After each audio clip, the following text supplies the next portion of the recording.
Aim right, achieve big at KR Mangalam University. Ajmer में अतिक्रमण पर प्रशासन का हथौड़ा चला है। अजमेर में ख्वाजा गरीब नवाज दरगाह के पास बने अवैध निर्माण को प्रशासन हटा रहा है। पूरे इलाके में भारी संख्या में पुलिसकर्मियों की तैनाती कर दी गई है। अजमेर में 250 से ज्यादा दुकानदारों ने वन विभाग की जमीन पर अतिक्रमण कर अवैध दुकानें बना ली थी। प्रशासन के नोटिस के बावजूद उन्होंने दुकानें खाली नहीं की, जिसके बाद अब अजमेर में अवैध दुकानों को समतल करने का यह अभियान चलाया जा रहा है।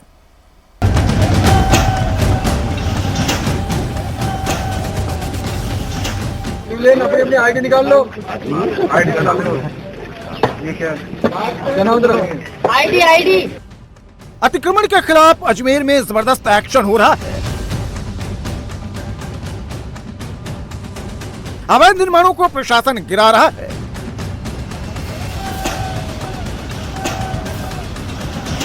एक एक दुकानदार की आईडी देखी जा रही है, उसका वेरिफिकेशन हो रहा है। कार्ड निकाल ले आपका। ये लो आप सारे आईडी हाथ में लेके आ जाओ फटाफट। अजमेर में भारी संख्या में पुलिस फोर्स तैनात है। पूरा इलाका छावनी में तब्दील है। करीब 3 किलोमीटर के रेंज में पूरा इलाका सील कर दिया गया है।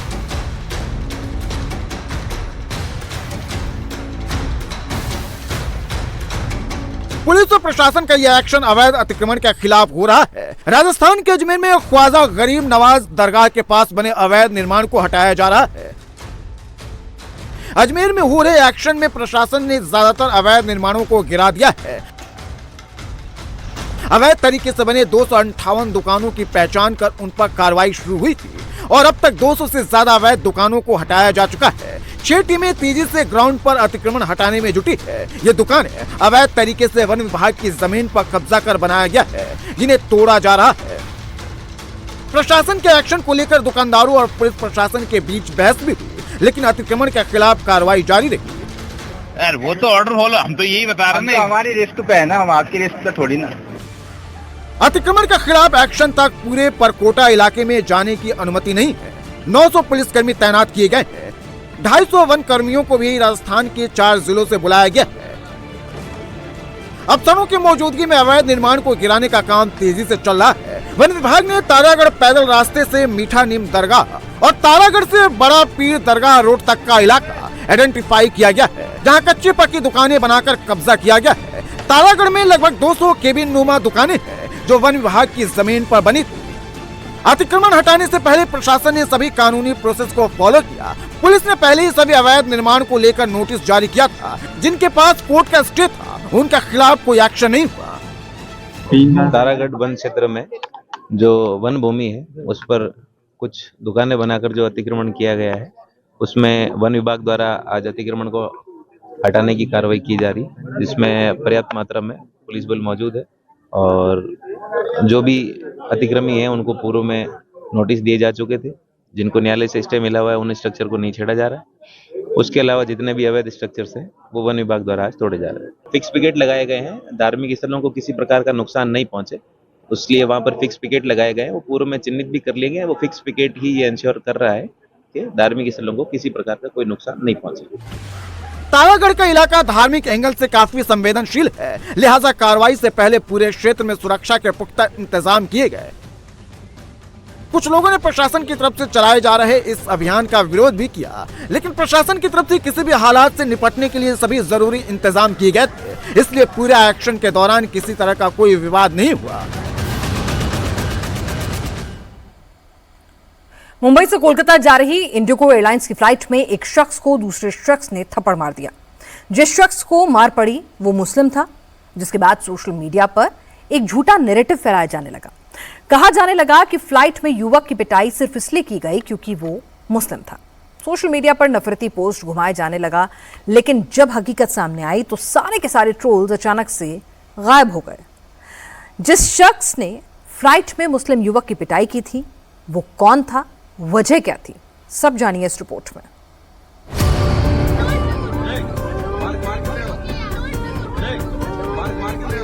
इंडिगो फ्लाइट में इस विजुअल को दिखाकर एंटी हिंदू नैरेटिव बनाया जा रहा था। सोशल मीडिया हैंडलर्स पर नफरती पोस्ट किए जा रहे थे। हर पोस्ट पर मुस्लिम और सॉफ्ट टारगेट जैसे शब्द लिखे गए। ये बताने की कोशिश की गई कि पीड़ित शख्स को थप्पड़ सिर्फ इसलिए मारा गया क्योंकि वो मुस्लिम था। 24 घंटे तक प्रोपेगेंडा फैलाया गया, लेकिन जब हकीकत सामने आई तो ट्रोलर्स गायब हो गए, क्योंकि मार खाने वाला भी देवबंदी मुस्लिम है और थप्पड़ मारने वाला भी मुसलमान है। जिस शख्स को थप्पड़ मारा गया वो असम के कछार जिले के काटीगोरा का रहने वाला है और उसका नाम हुसैन अहमद मजूमदार है। वहीं आरोपी की पहचान हाफिजुल रहमान के रूप में हुई है। फ्लाइट के कोलकाता पहुंचने पर उसे पहले सीआईएसएफ के हवाले किया गया, जहां उसे विधाननगर पुलिस ने गिरफ्तार कर लिया।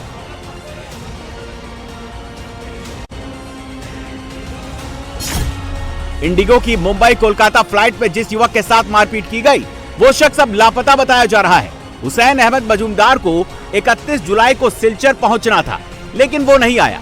उसका फोन भी बंद है। परिवार का आरोप है कि ना ही इंडिगो और ना ही सिलचर एयरपोर्ट हुसैन की कोई जानकारी दे रहे हैं। अब आपको इंडिगो की फ्लाइट में हुई वारदात के बारे में बताते हैं। फ्लाइट में अचानक हुसैन को पैनिक अटैक हुआ, जिसके बाद वो गैलरी में खड़ा हो गया। उसके आसपास कुछ एयर होस्टेस भी नजर आ रही हैं।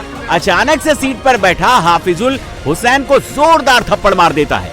हुसैन और घबरा जाता है और रोने लगता है। एयर होस्टेस को भी कुछ समझ में नहीं आता।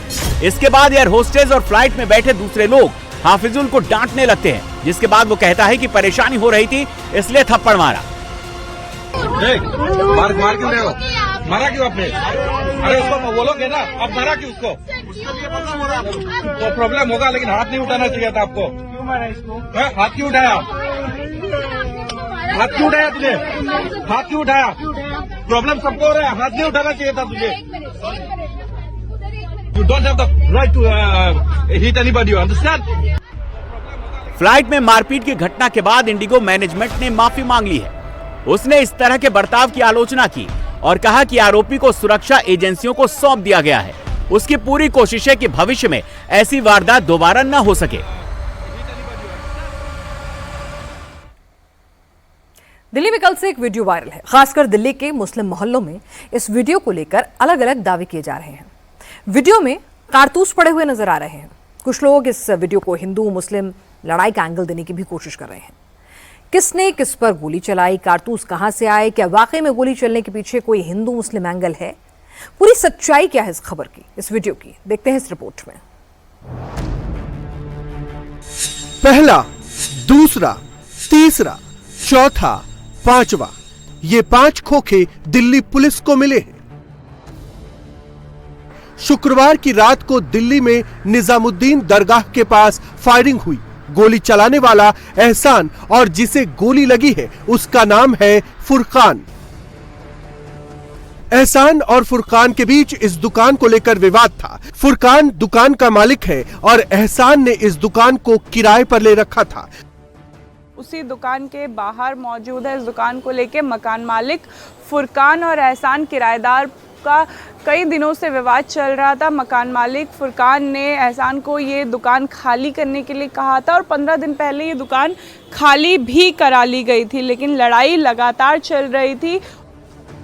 15 दिन पहले इस दुकान को खाली कराने की वजह से दोनों के बीच विवाद इतना बढ़ गया था कि एहसान ने इस घटना को अंजाम दे दिया। जब फायरिंग की वारदात हुई उस वक्त फुरकान के भाई वसीम के साथ अकरम चाय पी रहे थे। अकरम ने फायरिंग की घटना के बारे में जो बताया वो सुनिए।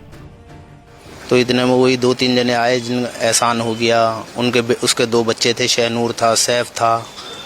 वो आके उन्होंने पहले वसीम को खींचा, लाठी डंडों से पहले हमें मारा पीटा। फिर इतने में पीछे से जो है और क्रेटा भर के आई, 2-4 स्कूटियाँ और थीं, उन पे भी लड़के सवार होके आए। तो 15-20 लोग होंगे आराम से। तो उन्होंने यहाँ पे खींचा, मैंने वसीम को फिर बचा के दुकान के अंदर डाला। उन्होंने फिर दुकान के ऊपर गमले मारे, चीज़ें मारी, और मैं जब आगे बचाने गया तो उन्होंने हम पे भी तान दी। फिर बाद में जब हम भी थोड़ा सा साइड में भागे, उधर से फुरकान आ रहा था पीछे से भागता हुआ बचाने के लिए भाई को, तो उस पे जाके उन्होंने जो है गोलियां चलानी शुरू कर दी उधर से। गोली चलाने के बाद अकरम समेत वहां जो भी लोग थे वो घटना स्थल से भाग गए। भागने के चक्कर में आरोपी एहसान और उसके साथ आए बदमाश जिस गाड़ी और बाइक से आए थे उन्हें घटना स्थल पर ही छोड़कर फरार हो गए। पुलिस को जैसे ही घटना की जानकारी मिली फौरन मौके पर पहुंची। सबूत के तौर पर घटना स्थल पर पड़े 5 खोखे की फोटोग्राफी की गई और आई विटनेस अकरम का बयान दर्ज किया गया। फायरिंग में फुरकान के पैर में गोली लगी है जिसका इलाज चल रहा है। फुरकान फिलहाल खतरे से बाहर है। पुलिस आसपास के सीसीटीवी फुटेज को भी खंगाल रही है और मौके पर मिले सबूतों के आधार पर एहसान और उसके फरार साथियों को पकड़ने में जुटी है।